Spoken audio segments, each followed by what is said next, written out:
What is it that can keep you on the straight and narrow, that will cause you to keep your commitment to your commitment? Whenever you're moving from one level to the other and you have to reinvent yourself, the adjustment, it's very, very difficult. It's very, very challenging. And I think that you need to begin to remind yourself of your why. You know, Nietzsche said, if you know the why for living, if you know why you're doing something, it will empower you to endure anything that you're going through. When you're working in corporations, you're working in financial services, it's a very competitive area. It's very, very dynamic. This is the era that Peter Drucker calls the era of the 3 C's: accelerated change, overwhelming complexity, and tremendous competition. And so people are tensed and very, very stressed out. So how do you deal with that? And knowing why you do what it is that you do. The name of the game right now is perceptual and psychological. It's the mental adjustments that we must make in the midst of the difficulties. That's what leaders do. Leaders don't panic. They are not intimidated by the change. They're not intimidated by the difficulties. What they are empowered by it. I remember reading something that says not what you don't have is what you think you need that keeps you from handling the difficulties and the challenges of life. That we have everything we need within us to face and to deal with whatever we have at hand, because we're more powerful than anything that we're up against. For many years, I was living a life that I was not designed to do. I'm designed to speak. That's what I do. But for 42 years, I'm 62 now, for 42 years, I was doing something I wasn't designed to do, because when I looked at what I wanted to do, that was to speak, to train, to empower people, that my inner conversation to myself was, Les Brown, you can't do that. You were labeled educable mental retarded in the 5th grade. You have no college training. You were born in an abandoned building on a floor. You don't even know your birth parents. You can't do that. You are DT. You were called the dumb twin. Those words became my reality for many years. And then someone came along and interrupted that conversation in my head and said, Mr. Brown, they tell me about to drop out of school. And I said, well, yes. Why? I can't, I'm not smart like my brother. And I'll never forget when we first met, I was in his class waiting on another student, and he came in and said, young man, go to his board and work this problem out for me. I said, sir, I can't do that. I'm not one of your students. He said, it doesn't matter. Follow my directions anyhow. And I said, I can't, sir. And he said, why? I said, sir, because I'm educable mental retarded. He said, don't you ever say that again. Someone's opinion of you does not have to become your reality. So now this man changed how I saw myself. When I saw myself as the dumb twin, and that was the conversation in my head, that was given to me, that's what I believed, I accepted that. So the things that I was up against academically, they began to appear not as difficult as I thought they were, because now he empowered me. Before then, right before then, up to that point, the things that were placed before me, I would stumble, I would slow the class down, because I was convinced that I was dumb. I believed what they said to me. This guy came along and he changed my perception of myself. Someone said that people don't live life as it is, they live life as they are. And so what we have to do as leaders, I don't care where you are in customer service, managing people, that you have to do during the tough times, you have to bring the best out of yourself. Without any question, the sign that I saw the other day that said, if you're going through hell, don't stop. Keep moving. You know, you got to continue to move. And if you continue to move and make the adjustments and fine tune your strategy and let the people on the organization know, hey, look here, we're going to make this happen. And here's what they have to do. They have to come from a place of, it's possible. And once people begin to know that it's possible, then they begin to work within that framework. Sometimes we have to be intelligently ignorant. Many people fail to achieve the goals that they're capable of doing because they judge according to appearances, they know too much, and they think themselves out of it. What we have to do in this point in time, at this period of our history, is begin to be open to the possibility that it's possible, that we can do this. And the next step is that it's necessary.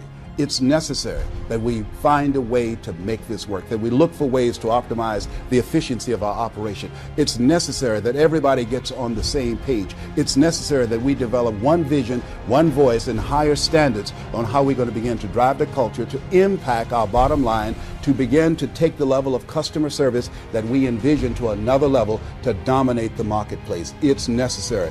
Being second place is not a name of the game. That's not acceptable. We've got to make it happen. And that it's you and it's me. All of us must take ownership for it. It was George Bernard Shaw who said that people that make it in life, they look around for the circumstances that they want, and if they can't find them, they create them. That's what leaders do.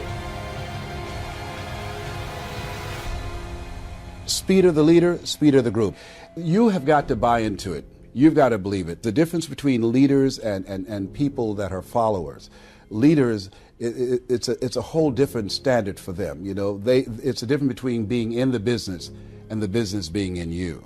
That it has to be who you are and that you set the pace for the organization.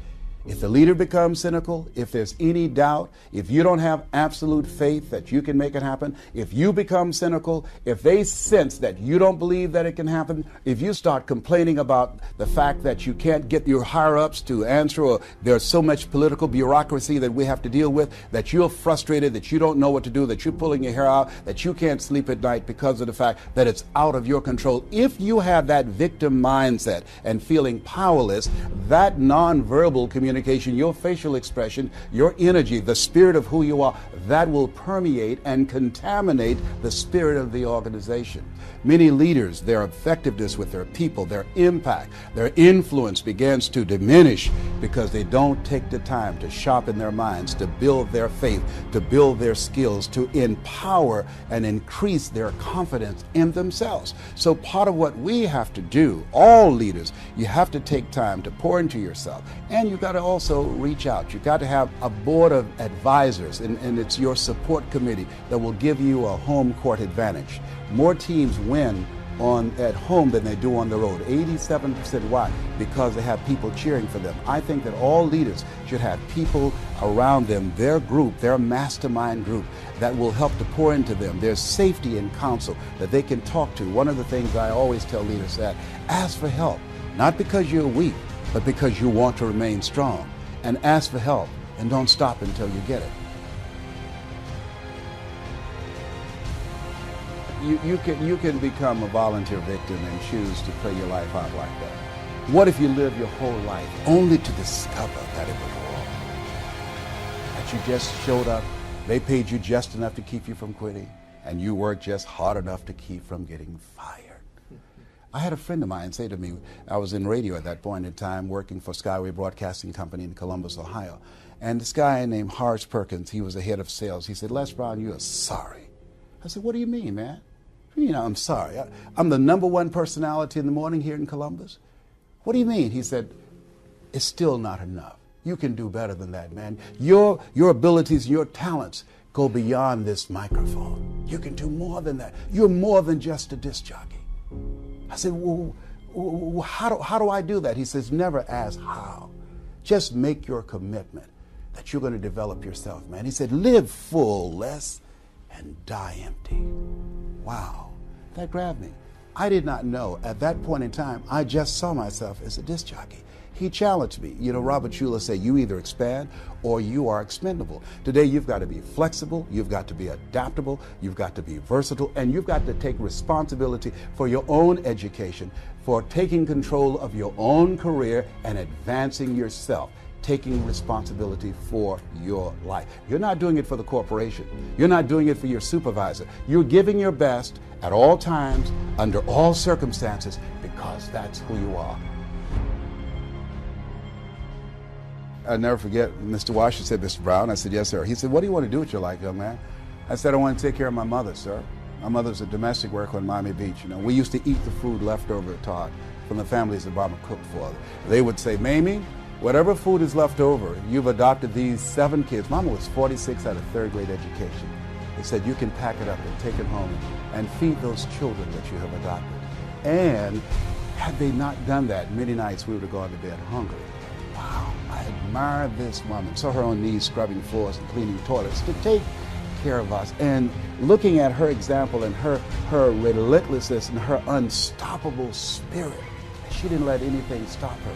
And as we begin to look at ourselves and look at our lives and look at where we are, one of the things that I know that we can do more than we can ever begin to imagine. But many times we have to begin to look at ourselves and realize that who we've been up to this point has not cut it, and we've got to begin to challenge ourselves to dig deeper. Einstein said the thinking that has brought me this far has created some problems that this thinking can't solve. And as leaders, we have to begin to look at ourselves, and we have to be the message that we bring. And if we want to produce greater results out of our people and where we are, we've got to radically change who we are. And I'll tell anybody listening to us right now, what is it about you that you know that one thing, that if you radically change that one thing, it will change your leadership. It will spark a new level of inspiration in the people that you're working with and take them to another level. What is that one thing? And once we do that, it's unlimited of what we can do, because if you're persistent and keep coming back again and again and again, even a broke clock is right twice a day. We're all born the same way. We're all born dumb, naked, and speechless. And no one comes here knowing anything. A tree can't be anything but a tree. But the greatest power that we have as human beings, we have the power to change. Choose ye this day whom ye shall serve, the mediocre part of you or the greatness that you have within you. Challenge yourself. I don't know if I could do that.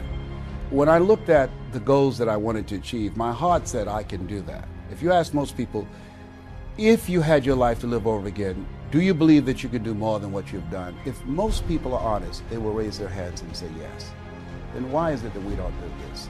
And the way that we ever do anything is we first make the commitment to do it.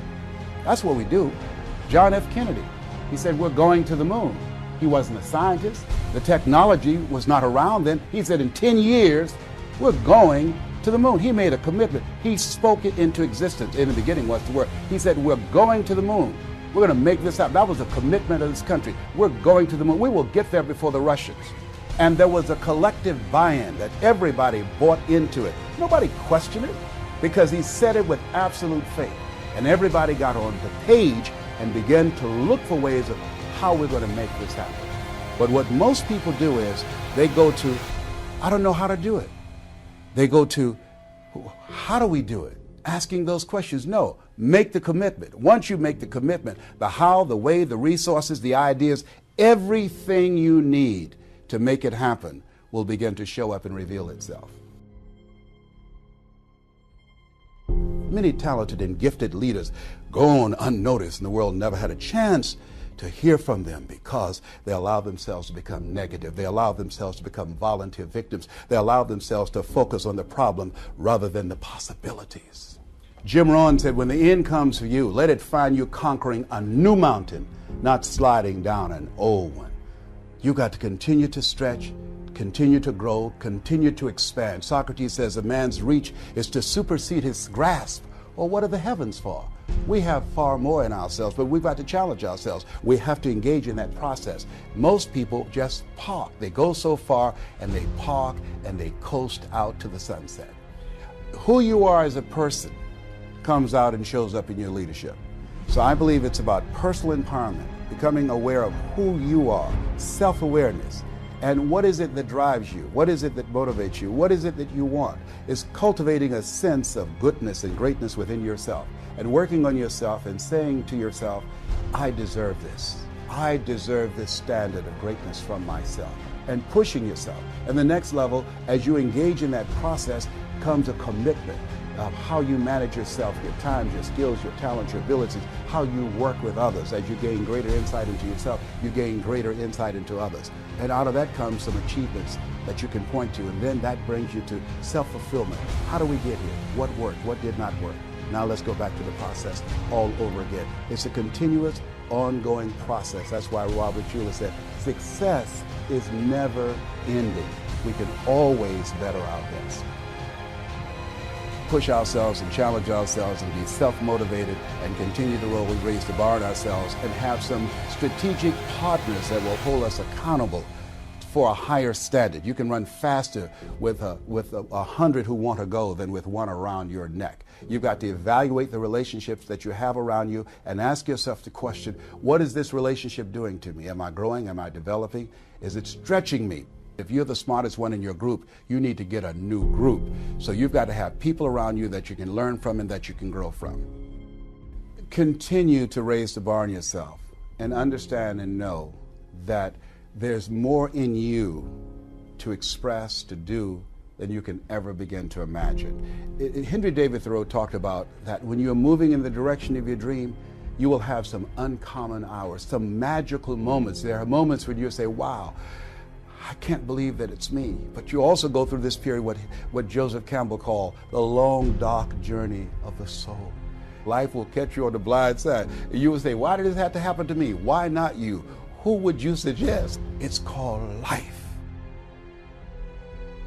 You got to become a risk taker. Write that down. Viscott said, if you're not willing to risk, you can't grow. And if you can't grow, you can't become your best. And if you can't become your best, you can't be happy. And if you can't be happy, then what else is there? You know what? I saw Dr. Norman Vincent Peale 23 years ago. But for 13 years, I wouldn't take the chance. For 13 years, I was living in my comfort zone. For 13 years, I kept saying, Les Brown, you can't do that. Les Brown, you can't have that kind of audience. Les Brown, you don't have the oratorical skills. You don't have the knowledge. You don't have the money.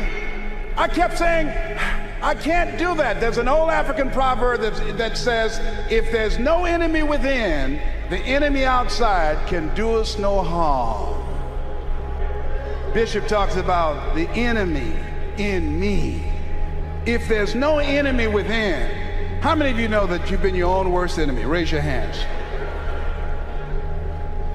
So you've got to be willing to get outside your comfort zone.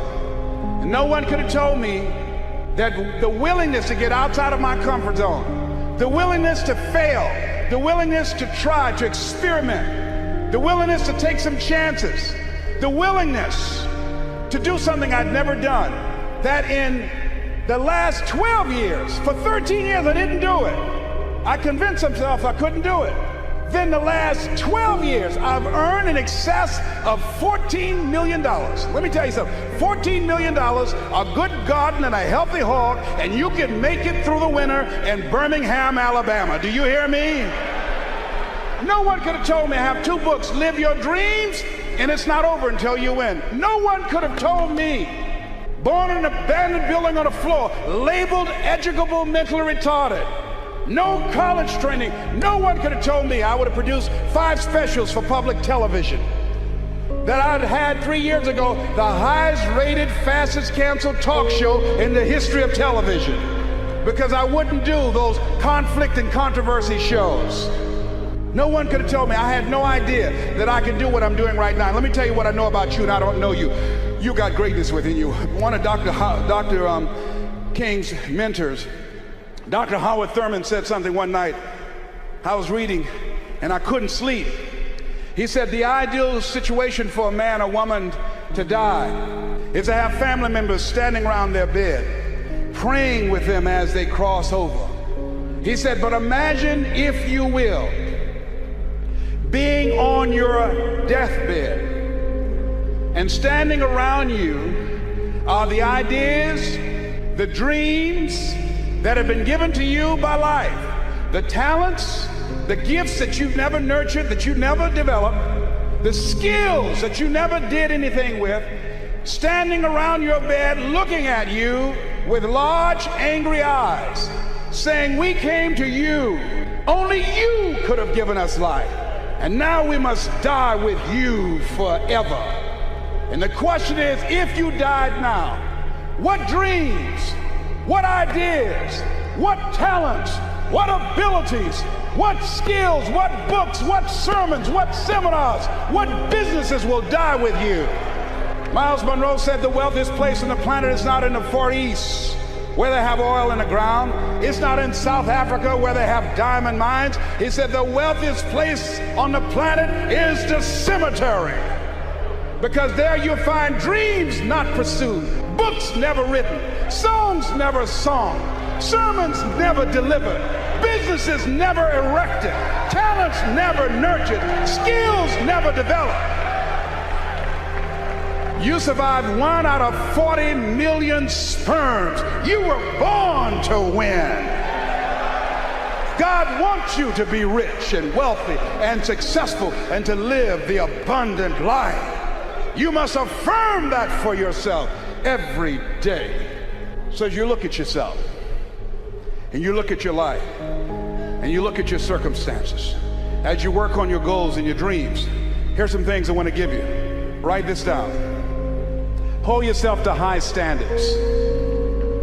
See, what if Bishop T.D. Jakes had decided when he first received the idea of the Manpower Conference that it could not be?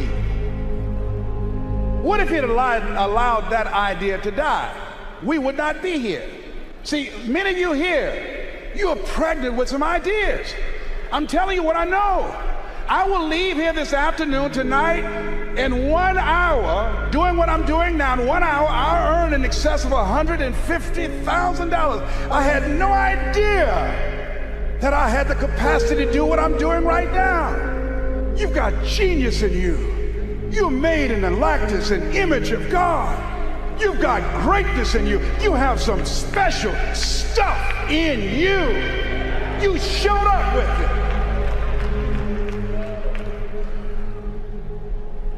So as you look at your life and you decide to become a risk taker, make it okay to fail, to experiment, trial and error. Repeat after me, please. No test, no testimony. Yeah, you're going to face some hard times. What's the first thing they say when you get on an airplane before they take off? Fasten your seatbelt. Why? Because you will experience some turbulence before you reach a comfortable altitude.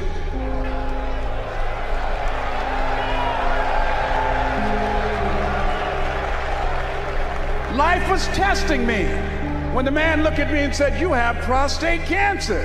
Your tumor is too large to have the surgery.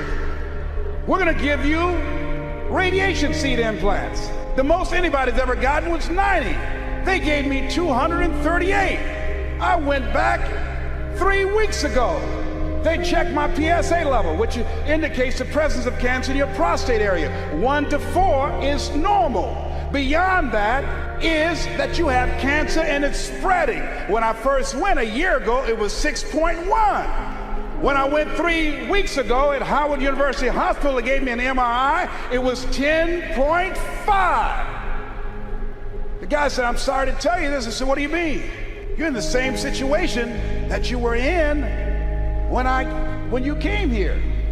Here's something I heard. At Christ Universal Temple Church, at a restaurant, Bishop T.D. Jakes was praying for a lady in a wheelchair. And it's odd how things come to you. When he finished praying for the lady, I'm sure there were some questions were asked that weren't verbal, that if the prayer worked, why didn't she get up and walk? And what he said as he was walking away, healing takes first, he said healing takes place first in the spirit.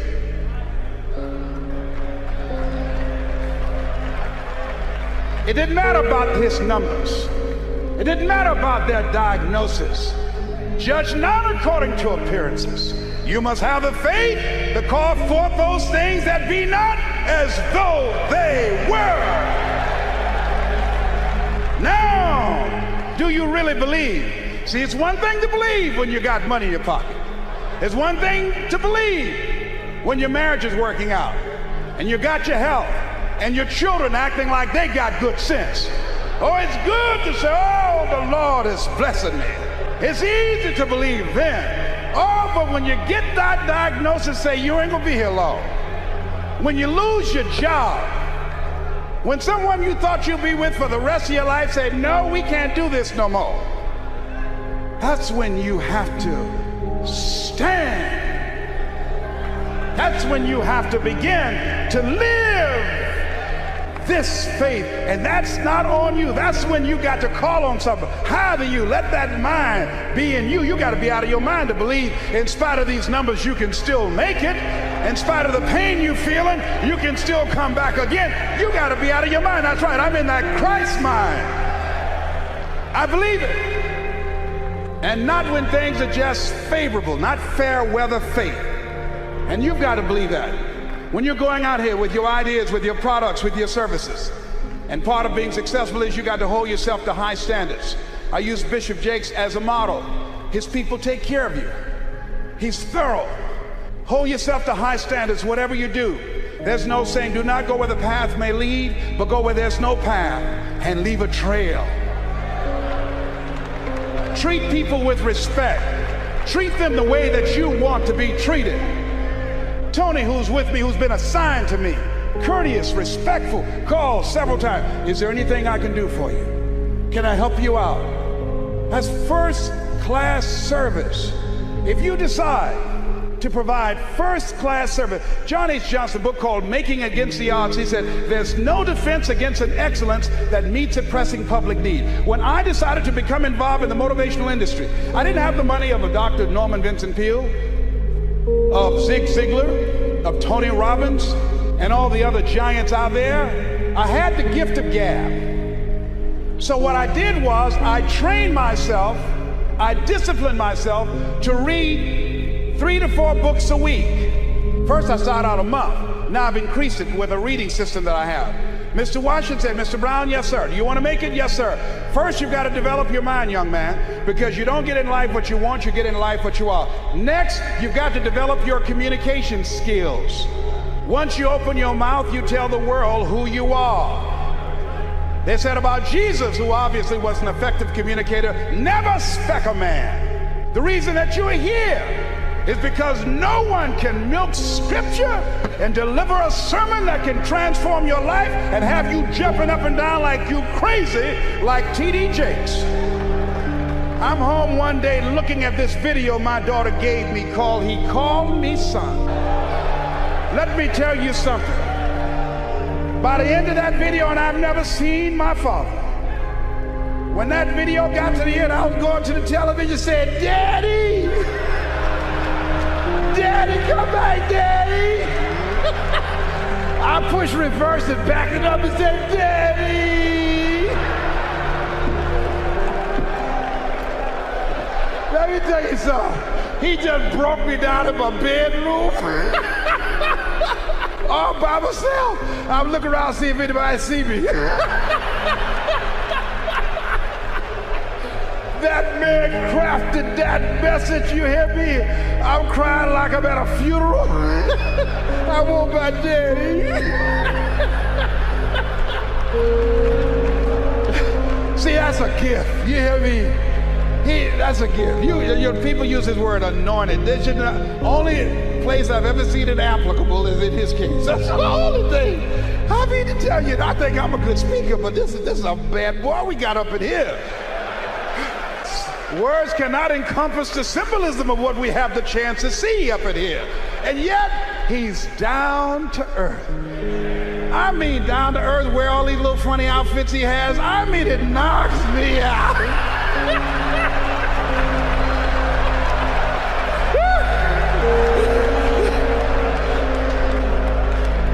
And let me tell you what my daughter said to me. My daughter, my oldest daughter, is on his advanced team. She said, you know what, I was listening to Dion last night, and I think I'm going to call Bishop Jakes daddy too. I said, I wish you would. I mean, I will throw you out here right now and break his leg by calling him daddy. Now here's how I want you to write this down. Write down, take responsibility for your life. Take responsibility for your life. Now that's very important. Remember what Bishop said last night about Adam? Adam, when God asked him what happened, Adam did not want to take responsibility for what he had done. Men have always tried to escape that. So the reason I'm telling you that we got to start owning our stuff as men. Write down the next R, and that is not only responsibility, but be resourceful. A lot of men, I don't have it. I had it, I'll give it. If the women had that kind of attitude, the children would starve to death. The reason that they eat, the reason that they have some place to stay and to lay their heads and have clothes on their backs, because the women decide, I'm going to make it happen no matter what, and they're resourceful. My mama raised 7 without a man. She cooked. She cleaned houses. Here's something else that will cause you to reach your goals when you leave here. Write this down. Reasons compelling reasons. While you're here, when you make this covenant with God, when you decide to live like a conqueror, when you decide to become more successful, to create wealth, to be a change agent in your community, what is it that can keep you on the straight and narrow, that will cause you to keep your commitment to your commitment? I used to do door-to-door sales with a man named Sam Axelrod. Sam Axelrod was intrigued by me because when he came to pick me up, he didn't have to blow his horn. I was downstairs waiting for Sam when he came around the corner. And unlike the men that work with him and other young people, when it got dark and Sam blew the horn, everybody ran to the station wagon. And they would do a head count. And they'd say, "Who's here?" So everybody's here except Les. And they say, "Hey, Les, come on." "No, I'm not coming, Sam." "Why? I haven't sold anything." "No one's sold anything, Les. It's a long run from Liberty City to Overtown. You got to pass the 20th Street Sharks and the 14th Street Gang. The jitneys will stop running soon." "I can't stop, Sam, until I sell something." See, my reason for going door to door is different than everybody else. Most people out there are trying to make some extra money to party on the weekend, or to buy a new outfit or a new bicycle. The reason that I was working was to take care of my mama. The reason that I was working is because I was working on Miami Beach with my mother. My mama used to fix a kind of sweet potato pie that you couldn't eat with your shoes on.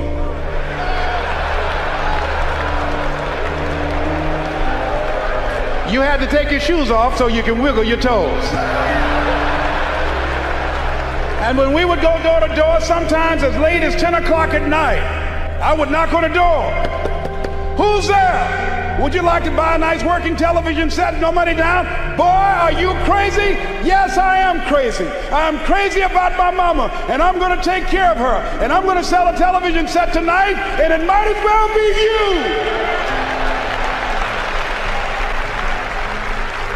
And after a while, somebody would say, "Come on in there, boy, and that better be a good set." What are the reasons? Write down while you're here at this Manpower Conference. Write down 5 compelling reasons of why you're going to keep your commitment to change your life.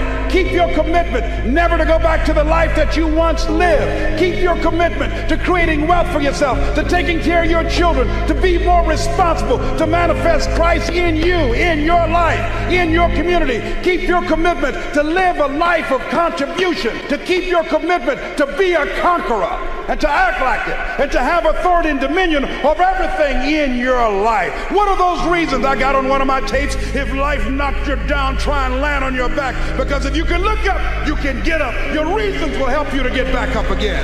They'll be your rod and staff to comfort you. So you got to write down 5 reasons. And everything that Bishop is saying, and Bishop Merritt and all the different speakers and the relationship seminar that Brother Lewis Greenup will do, how you will incorporate the principles from this Manpower Conference in your life and live them and manifest them and support them. Now here's one second to the last thing. Let us say together, you got to be hungry. Hold on. Mr. Walsh said, "Mr. Brown, what do you want to do?" "Well, sir, I'd like to be a disc jockey." "Mr. Brown, if you want to be a disc jockey, you got to be hungry." "What do you mean by that, sir?" "You've got to be willing to do the things that others won't do in order to have the things tomorrow others won't have." He said you got to work on yourself, develop your mind. You don't get in life what you want, you get in life what you are. Always strive to get on top in life, because it's the bottom that's overcrowded. You got to be hungry. I said, "Yes, sir, I'm hungry. I want to be a disc jockey, sir." He said, "Is that right?" I said, "Yes, sir." He said, "Start listening to Paul Harvey. Start listening to people who are effective communicators.